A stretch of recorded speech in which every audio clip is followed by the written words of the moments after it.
हाय दोस्तों, ज़रा एक नज़र इस वीडियो पर डालिए। माता की जय, जय श्री राम, वंदे मातरम। बोला नमः पार्वती पते हर हर महादेव, भारत माता की जय। राधे राधे। कृष्णम वंदे जगद्गुरुम। गिरिराज महाराज की जय।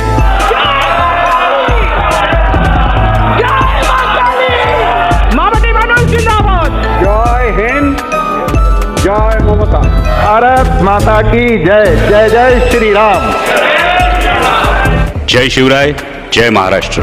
श्यामा प्रसाद मुखर्जी जिंदाबाद, दीनदयाल उपाध्याय जिंदाबाद, अटल बिहारी वाजपेयी जिंदाबाद, नरेंद्र मोदी जिंदाबाद, डॉक्टर हेडगेवार जिंदाबाद। शयामी, जय श्री राम, जय हिंदू राष्ट्र, जय भारत। यहाँ तक किसी को कुछ प्रॉब्लम नहीं था, लेकिन जैसे ही जय भीम, जय मीम, जय तेलंगाना, जय फलस्तीन, तकबीर, अल्लाहु अकबर, यहाँ सबको प्रॉब्लम हो गई। अब क्या ये सही है या गलत है, इसके ऊपर हम चर्चा करते हैं। ओवैसी जी को अपने विचार व्यक्त करने का पूरा अधिकार है, यहाँ तक कि अंतर्राष्ट्रीय मामलों से संबंधित मामलों पर भी।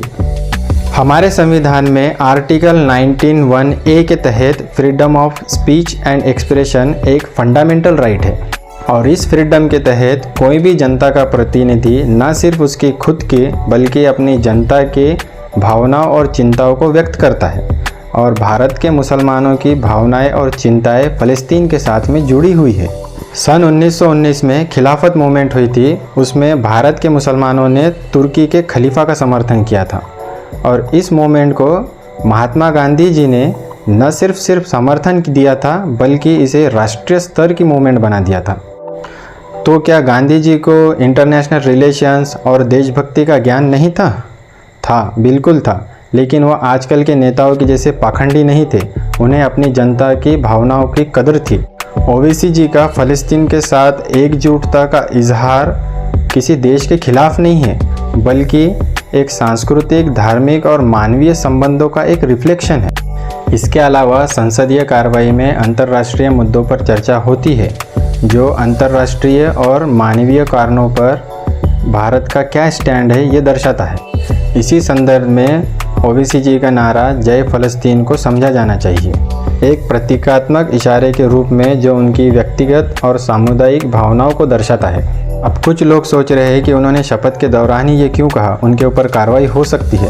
तो आपको एक लीगल चीज़ बता दूं कि शपथ तो उन्होंने अल्लाह की कसम खाकर कि मैं संविधान के प्रति ईमानदार रहूँगा और उसका श्रद्धापूर्वक पालन करूँगा, ऐसी शपथ ली, और शपथ हो जाने के बाद वो नारा दिया, तो वो नारा कहीं से भी शपथ का हिस्सा नहीं था, तो कार्रवाई होने का तो सवाल ही पैदा नहीं होता है। अब कुछ अनपढ़ गवार लोग उनकी संसद सदस्यता को रद्द करने की मांग कर रहे हैं।